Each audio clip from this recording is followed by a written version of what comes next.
January 20th. Donald Trump isn't the only person who will get a new job on that date.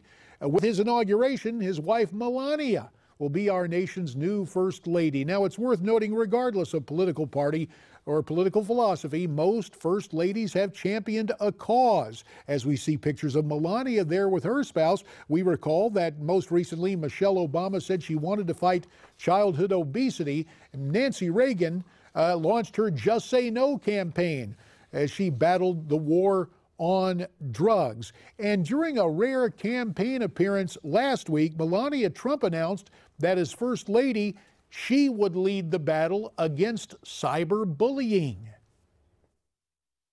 It is never okay when a 12-year-old girl or boy is mocked, bullied, or attacked. It is terrible when that happens on the playground. And it is absolutely unacceptable when it's done by someone with no name hiding on the internet. We have to find a better way to talk to each other. So, how will Melania fare as First Lady? Here to talk about it, Andrew Oak. Andrew is the author of the book Unusual for Their Time: On the Road with America's First Ladies. And your book comes out, Andrew, as we're about to have a new First Lady. How do you think Melania Trump will fill that role as the first spouse, if you will? Well, good to be here with you today. I think she'll fill it very well. She has listed as role models for her as First Lady Jacqueline Kennedy, Pat Nixon, Michelle Obama herself in a more traditional role. I don't think she's going to take a policy stance or get into political matters like a Hillary Clinton did. And those First Ladies tend to do very well. She is intelligent. She has been part of causes before with the Red Cross and breast cancer. She has international appeal. She has youth, and she has beauty, and she has fashion. All things that have proven very, very, very well to have as a First Lady in the past. And when you talk about youth and glamour and fashion, most of us who are baby boomers remember Jacqueline Kennedy. But as you look back at history, and obviously you've written a book, I guess the First Lady who really broke through to public consciousness, at least in my mind, was Dolly Madison, saving that portrait of George Washington as the British were coming in. I don't know if you rank First Ladies in your book, Andrew, but is there a First Lady who might surprise us for the role she played helping her spouse when he was president? There really is. Historically, these women always have improved their husbands' public acceptability.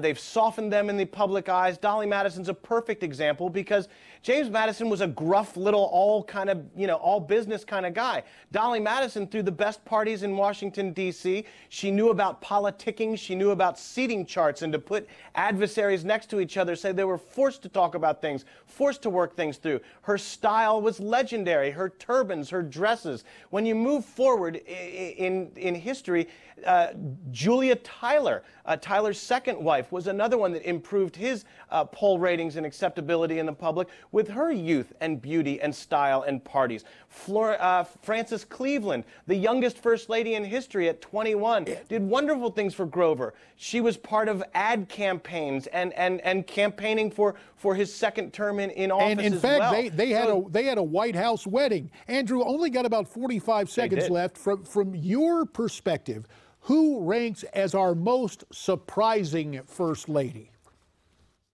You know, a woman that has done the most and has not gotten the credit for it was Lou Hoover. Lou Hoover was one of our most intelligent, well-educated, well-spoken, and charitable and philanthropic First Ladies in history. She helped to establish the Girl Scouts and the Girl Scout Cookie Drive. She built schools with her own money. And the Hoovers are the first presidency to not take a salary. So that could be something that the Trumps could look into with their wealth and good fortune. Yeah, and the thing about it, Lou Hoover, married to a distant cousin of mine, Herbert Hoover.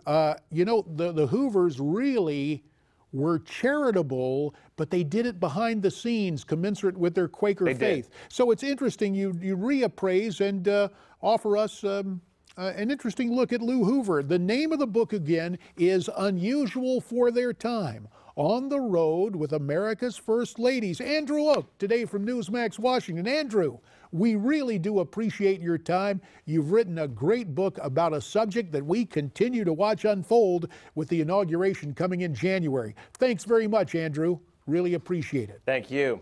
Now, Thank you. Tonight on Newsmax Prime, Michael Reagan will join us, as will Margaret Howell. We'll also hear from Travis Mills, and our radio roundtable, Curtis Sliwa of WABC New York, and our old buddy Howie Carr that you see weekdays at 4 here. I'll be looking for you tonight at 8. Thanks for watching.